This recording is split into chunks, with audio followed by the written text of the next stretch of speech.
Okay, so now I'm going to tell a story about my mom. My mom was amazing. She's passed away now for quite a few years, but she, at a fairly young age, her early 60s, was diagnosed with early onset Alzheimer's. And she was actually taking care of my dad, who also had Alzheimer's and things like that. So her life was not exactly easy. But I was there with her in the doctor's office when he told her he felt that's what she had. And of course, obviously, she was upset, but she very quickly settled down, and it was, hey, you know what? This is the hand God dealt me, and I'm just going to do the best I can with it. And she did. She was amazing. And the Alzheimer's progressively got worse, as it does, and Dad eventually passed away, and Mom was in assisted living sometime at the Gels home for quite a while, and that was wonderful. And then she went to Briarwood, and Briarwood was wonderful to her. But when she was at Briarwood and at the Gels home, I was lucky enough, because of where I lived, it was easy for me to stop in on my way to work. And I made a habit of stopping in to see her almost always 4 times a week. All right, sometimes, obviously that would change, but almost always 4 times a week. And at Briarwood, she was always sitting out in the activity center at that time of day, and I had gotten into a habit because I knew my mom loved little dances and she loved certain songs. So I would get her up out of her chair before I left. Right before I left, this was the tradition, and everybody at Briarwood kind of got to know me because there wasn't very many people willing to do something like this, because there's a lot of people sitting around. Get my mom up out of the chair, take her in my arms, and now everybody sing along here, okay? I expect to be able to hear you.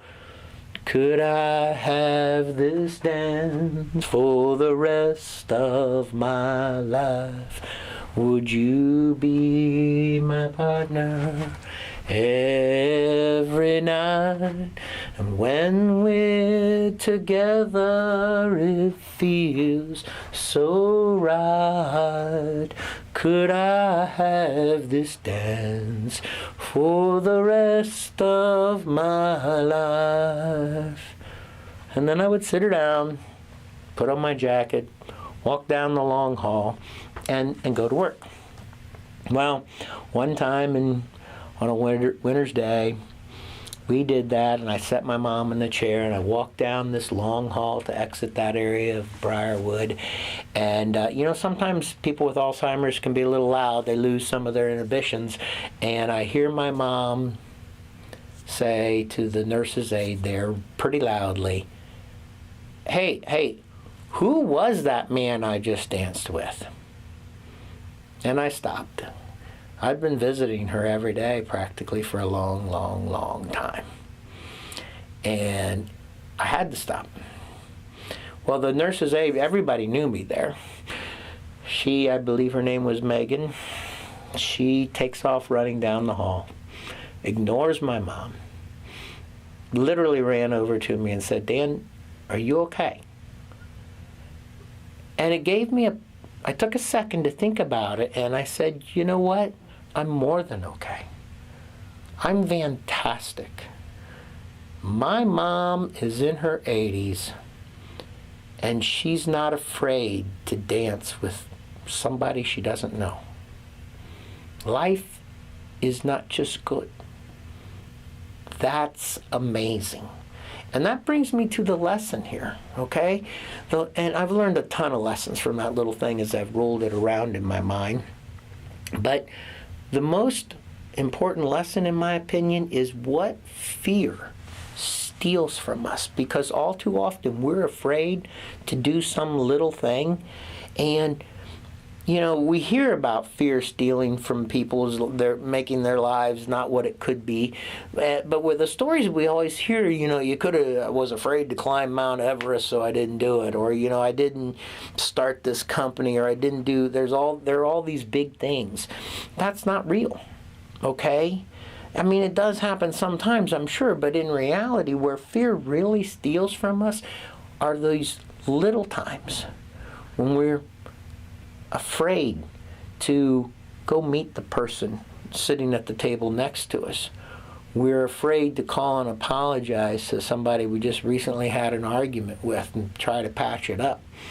We're afraid to, who knows what it may be, sing this song at karaoke night, or we're afraid to try some new food, or we're afraid to dance with an old lady in a place where nobody else is dancing, the band's not even playing, And my mom didn't let that fear of all those things, she just didn't let it stop her. She wasn't even afraid of the Alzheimer's, really. She just lived and took a lot of little chances every day. She wasn't afraid to eat ice cream 3 times in the same day if she had the chance, And so now we're having this fundraiser, and it's for some people that they're forced into situations where they have to be very, very, very brave once in a while. And this whole talk doesn't really relate to them at all. But it does relate to all of us, because we're coming up on a new year. And I would challenge everybody out there to, next year, in 2019, but let's do it starting today, we're not going to be afraid to do those little things. We're not going to be afraid to be just a little bit different, to do just those little things. And start it today by today.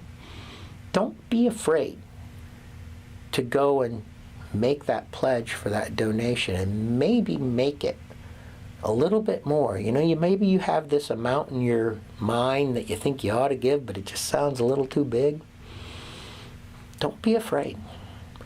Don't be afraid today to make a difference for these families, and every day going forward to make a little bit of difference for somebody sometime.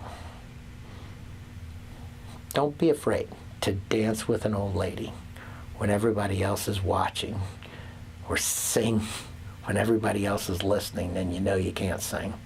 Just don't be afraid. Thank you, Mom, and thank all of you.